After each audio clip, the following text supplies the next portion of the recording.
And they're asking you to compare, try to decide the relative magnitudes of the charges at the center of each sphere.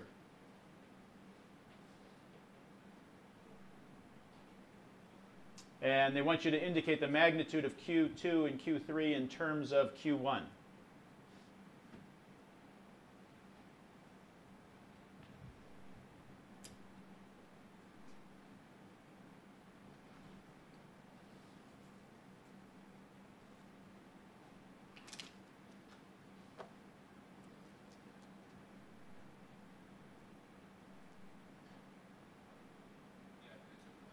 What do we get?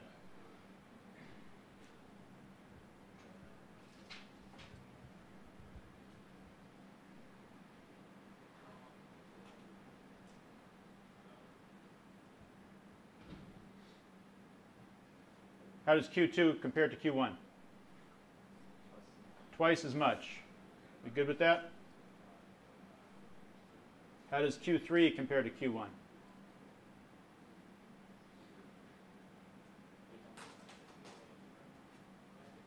Three times. Why is that? Number of field lines, right? You count the field lines. Exactly. We good? Estimate the relative magnitude of the electric field at the surface of each circle.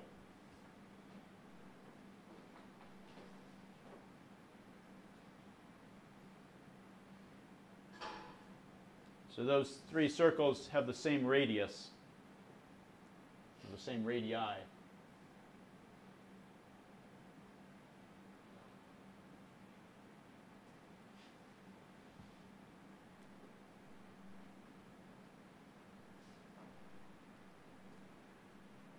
How does E2 compare to E1?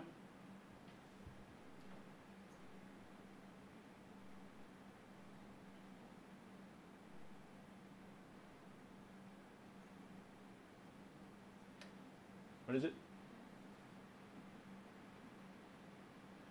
Twice, what did you say? Twice or half? E2 is equal to how many E1? Half?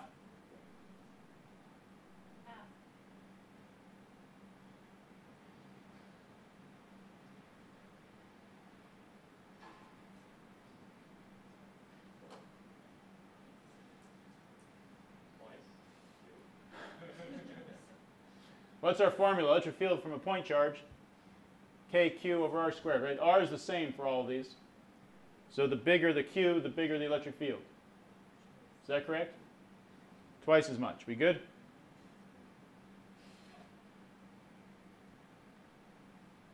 Just which one, if you're standing on surface 1 here, think about the density of the field lines at that place, right? How does it compare to the density of the field lines here? You don't have to walk as far along surface 2 to hit another field line as you do on surface 1. And surface 3, you walk even less, right? The density of the field lines is the greatest on 3. That tells us the strength of the electric field. So far, so good? Okay. Estimate the relative flux into or out of each surface. So that's one thing I have not mentioned yet. That flux has a direction associated with it. When it goes into a volume, it's negative. When it comes out, it's positive.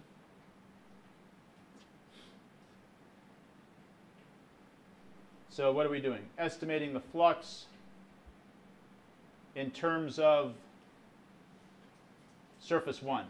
So remember, this looked like circles on the flat piece of paper. These are really spheres. We're looking at a three-dimensional, how the electric field lines radiate in 3 dimensions from a point charge, and these are spheres.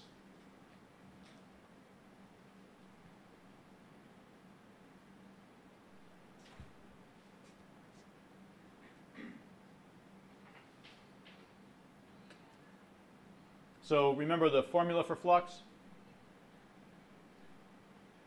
The electric field times the area times the cosine of the angle between them. And in this case, how would the area vector points normal to the surface, right?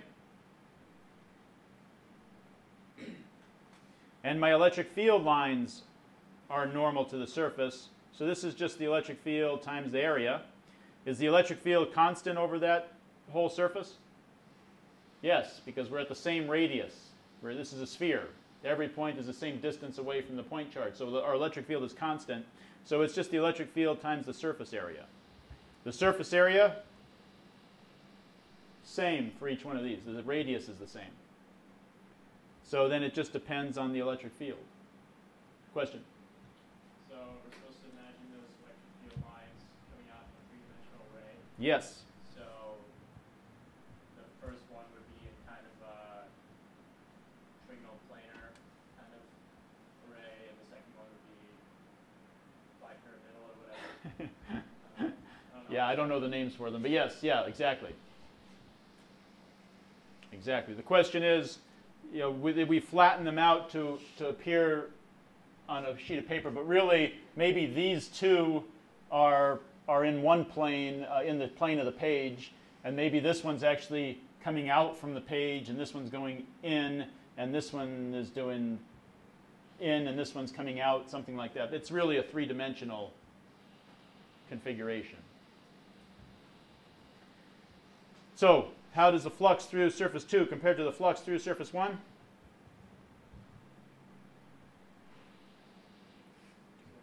Twice as much. And 3?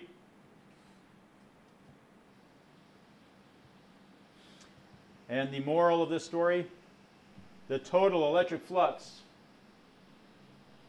into or out of an enclosed surface is proportional to, what's it proportional to? If you work your way back,